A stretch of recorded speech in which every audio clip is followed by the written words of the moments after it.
এই দুনিয়ার পুরো জীবনটা এটা হচ্ছে লালসাময় একটা জীবন, লোভ, মরিচিকা, মায়াজাল।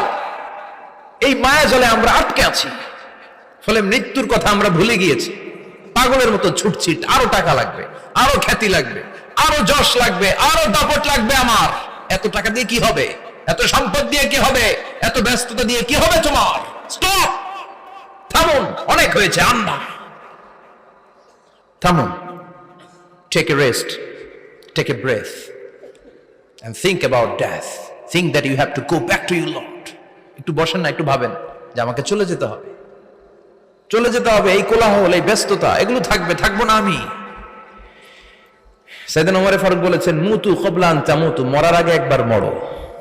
হাসিবু ক্বাবলা আন তুহাসাবু আলাইকুম, তোমার হিসাব নেওয়ার আগে তুমি একবার নিজের হিসাবটা করো না। কাগজ বের করে একটু লিখো না, কি কি ভালো কাজ করছিলা, যেগুলো দিয়ে নাজাতের ওসিলা হতে পারে, 1 2 3, আর কি কি আকাম কুকাম করছো দেখো না, লিখে দেখো তোমার অবস্থাটা কি। মরার আগে একবার মরো। মরার আগে খাটের মধ্যে শুয়ে শটান করে চোখ বন্ধ করে একবার মরার ভান করে দেখেন কেমন লাগে। চোখটা বন্ধ করেন আর ভাবেন আপনি নাই, কি কি হতে পারে ভাবেন। আপনার ছেলে মেয়েরা কান্না জুড়ে দিবে, আপনার প্রাণের স্ত্রী বিলাপ শুরু করে দিবে, বন্ধু বান্ধবের চিৎকার আর মাতম, স্থানীয় এলাকার মসজিদে ঘোষণা, অমুক এলাকার নিবাসী অমুক ভাই, অমুকের ছেলে অমুক দুনিয়ায় নাই। সব আত্মীয়রা চলে আসবে, ফেসবুকে স্ট্যাটাস দেয়া হবে, সবাই সবাইকে জানাবে বিকাল 4টায় অমুক হাই স্কুল ময়দানে আপনার জানাজা। ছুটে আসবে, সবাই ছুটে আসবে আপনাকে শেষ বিদায় দিতে, গুড বাই জানানোর জন্য, আল ওয়াদা, বিদায় জানাতে আসবে সবাই। 4 তাকবীর দিয়ে আপনার জানাজা হবে, অশ্রুসিক্ত জানাজায় আপনার বিদায় হবে। কাঠের খাটিয়ার মধ্যে করে কাঁধে তুলে আপনার কবরে নেওয়া হবে, আগে থেকে খুঁড়ে রাখা কবরটার মধ্যে আপনার বিছিয়ে দেয়া হবে, বাঁশের কচি দিয়ে তার উপরে মাটির চাপা দিয়ে সব চলে যাবে। ভাবেন না একবার চোখ বন্ধ করে, this is the circle of life, this is the nature of life. এটা সবার হবে, আমার হবে, আপনার হবে। এত মায়া, এত ভালোবাসা কই যাবে? কেউ থাকবে না, সবাই আপনার অন্ধকার কবরে রেখে দিয়ে চলে আসবে। উপরে বাঁশের কঞ্চি, তার উপরে মাটির চাপা, অন্ধকার আর অন্ধকার। এই অন্ধকার যেন শেষ হতে চায় না, শুধুই অন্ধকার, ঠিক কিনা? এজন্য আমাদের চলে যেতে হবে। দাদা গেল, চাচা গেল, মামা গেল, আমাদেরকেও যেতে হবে, জোরে কোন ঠিক কিনা? একদিন মাটির ভেতরে হবে ঘরে মন আমার, কেন বন্ধ দালান ঘর, প্রাণ পাখি উড়ে যাবে পিঞ্জর ছেড়ে, ধরা ধামে সবই রবে, তুমি যাবে চলে, বন্ধু বান্ধব যত, মাতা পিতা যারা সুত, সবই হবে তোমার পরে, মন আমার কেন বন্ধ দালান ঘর, একদিন মাটির ভেতরে হবে ঘরে মন আমার, কেন বন্ধ দালান ঘর, ঠিক কিনা? সব করে থাকবে, চলে যেতে হবে আমাদেরকে। এজন্য আখিরাতের কথা যেন আমাদের স্মরণ হয়। বিশ্বনবী বলতেন, নাহাইতুকুম আন জিয়ারাতিল কুবুর, আমি তোমাদেরকে কবর জিয়ারত করতে আগে নিষেধ করতাম, কিন্তু এখন নিষেধাজ্ঞা প্রত্যাহার করে নিলাম। এখন সব সময় তোমরা কবরের সামনে যাবা আর জিয়ারত করবা। কবরস্থানে জানতো বড়ুয়া কৃষ্ণপুরের এই গ্রামের কবরস্থান আছে কোন দিকে? পূর্ব দিকে আছে, গোখরার জলের ওদিকে। যান আপনারা, একটু যাবেন, একটু গেলে আখিরাতের কথাটা স্মরণ হবে। ওখানে ছোট শিশুরা শুয়ে আছে, কিশোর যুবকরা আছে, আপনার মতো তাগড়া যুবক মুরব্বীরা আছে। এরা এই এলাকায় থাকতো, এরা আকাশ থেকে নেমে আসে না, এই এলাকার সন্তান, আজ নাই। একটা সার্টেন পিরিয়ড শেষে আপনিও থাকবেন না। This is the nature of life, this is the circle of life. ছোট্ট শিশু হয়ে এসেছিলেন, শৈশব, কৈশোর, যৌবন, প্রৌঢ়ত্ব। আগে ছিলেন সিঙ্গেল, বিয়ে করে হয়ে গেলেন ডবল। এরপরে আল্লাহ আপনাকে একটা মেয়ে দিল, এরপরে মেয়েকে বিয়ে দিয়ে শ্বশুর হলেন, এরপরে ওই মেয়ের ঘরে সন্তান হতে নানা হলেন। আর কতদিন? অনেক দিন হলো তো, অনেক লম্বা সময় পেয়েছেন আপনি। Think about death. এবার যাওয়ার কথা ভাবেন, আখিরাতের সামানের কথা ভাবেন, ফিরে যেতে হবে। কি শক্তিশালী যুবক, বার্ধক্য চলে আসলে লাঠি ছাড়া চলতে পারে না।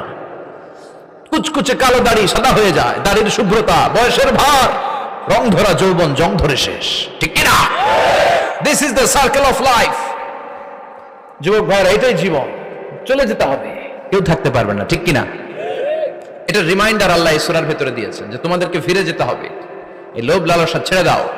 রব্বুল আলামিন বলেন আলহাকুমুত তাকাসুর হাত্তা যুরতুমুল মাকাবির। ও গোলাম, দুনিয়ার সম্পদ, লোভ লালসা তোদেরকে পাগল বানিয়ে দিয়েছে। এই লোভ পাগলামি কোনোদিন তোদের থামবে না যতদিন না তোরা কবরে ঢুকবি, ঠিক কিনা? কার কথা? আল্লাহ বললেন দুনিয়ার সম্পদ আর লোভ আর মোহে তোমরা গাফেল হয়ে গিয়েছো, আখিরাতের কথা বেমালুম তোমরা ভুলে গিয়েছো। কিন্তু আখিরাতে তোমাদের যেতেই হবে, কবরের বাড়িতে তোমাদের ঢুকতেই হবে, ঠিক কিনা? যেতেই হবে, আমরা ভুলে যাই। আলহাকুমুত তাকাসুর, অতিরিক্ত পাওয়ার লোভ, বেশি বেশি খাওয়ার লোভ, বেশি বেশি জমানোর লোভ মানুষকে গাফেল বানিয়ে দিয়েছে। এটা মানুষের স্বভাব, আরো চাই আরো চাই, এই স্বভাবটা আছে না নাই? দেখবেন ছোট বাচ্চারা মসজিদের দোয়া অনুষ্ঠান শেষে জিলাপি দেয় না? বড়ে কৃষ্ণপুর কি দেয়? আগে বাতাসা দিত না, এখন কি দেয়? জিলাপি দেয়, মিষ্টি দেয়। তো মসজিদের 2-3 গেট থেকে যদি দেয়, ছোট বাচ্চারা দেখবেন এদিক দিয়ে কয়েকটা নিয়ে আবার ওই গেটে লাইন ধরে।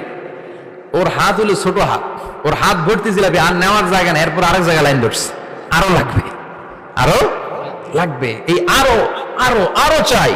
এই স্বভাবটাই মানুষকে কুড়ে কুড়ে শেষ করে দিয়েছে। এত লাগবে কেন তোমার? চাহিদার কোনো শেষ নাই, unlimited demand of human being. যার আছে বেশি তার চাই বেশি, যার সাইকেল আছে তার হুন্ডা চাই, হুন্ডা আছে তো প্রাইভেট কার চাই, প্রাইভেট কার আছে তো প্লেন চাই, প্লেন আছে তো হেলিকপ্টার চাই, হেলিকপ্টার আছে তো ওইটা চাই, ওইটা আছে তো সেটা চাই, ঠিক কিনা? এলাকার মেম্বার যে হয়েছে চেয়ারম্যান হতে চায়, আছে না নাই? চেয়ারম্যান সাহেব এমপি হতে চায়, আছে না নাই? এমপি সাহেব মন্ত্রী হতে চায়, আছে না নাই? মন্ত্রী সাহেব প্রধানমন্ত্রী হতে চায়, আছে না নাই? কিন্তু এই দেশে সুযোগ নাই। কথা কন, এই দেশে প্রধানমন্ত্রী সিলেক্টেড, 2-3 জনের বাইরে কেউ প্রধানমন্ত্রী হইতে পারবি না, ঠিক কিনা? আমার এই জীবনে তো আমি 2-3 জনই দেখলাম। বেগম খালেদা জিয়া, মাননীয় প্রধানমন্ত্রী শেখ হাসিনার ছোট্টবেলা দেখেছি এরশাদকে, আমরা তখন ছোট।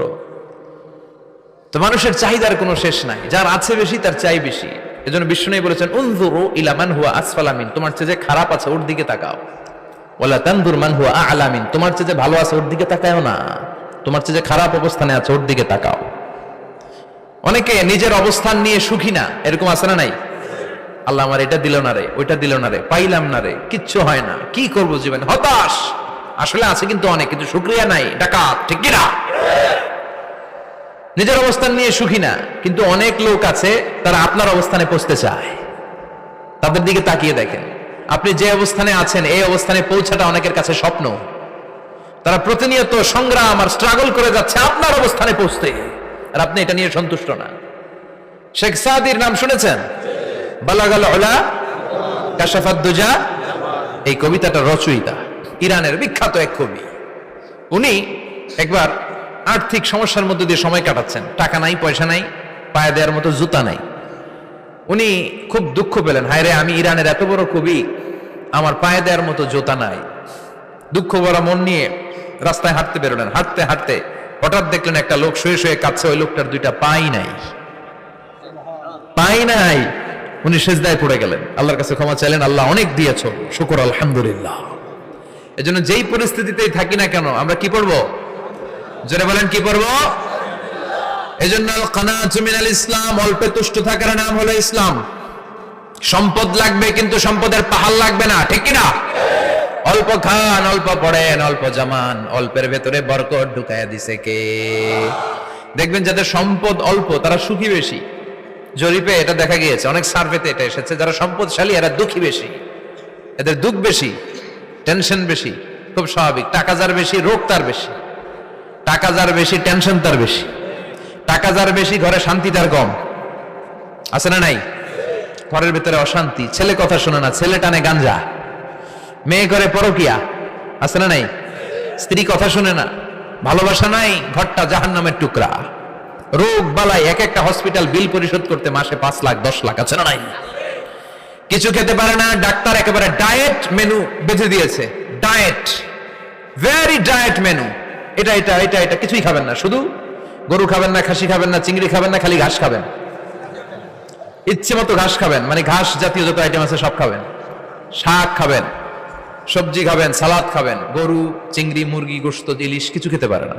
তাহলে রোগ বেশি, খাওয়ার মজা নাই, ঘরে সাংসারিক শান্তি নাই, খালি ব্যারাম আর ব্যারাম, ঠিক কিনা? কিন্তু সম্পদের পাহাড় ঘটেছে। আর অল্প যারা খায়, অল্প পড়ে, রিক্সাওয়ালা, কুলিওয়ালা, অল্প বেতনের চাকরি, কিন্তু হক হালালি মেনে চলে, দেখবেন শান্তি আছে অনেক।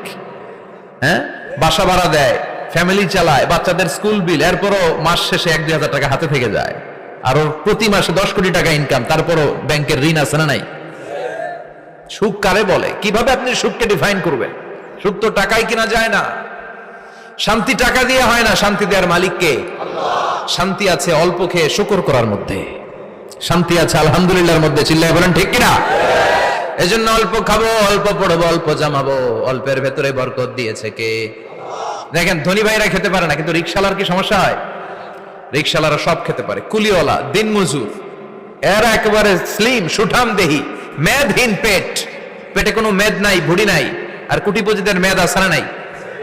এত বড় বড় পেট, ঠিক কিনা? আমাদেরও পেট আছে, তবে হালাল পেট, এটা হারাম টাকা দিয়ে এই ভুড়ি বানাই নাই আমরা। চিল্লায় বলেন ঠিক কিনা?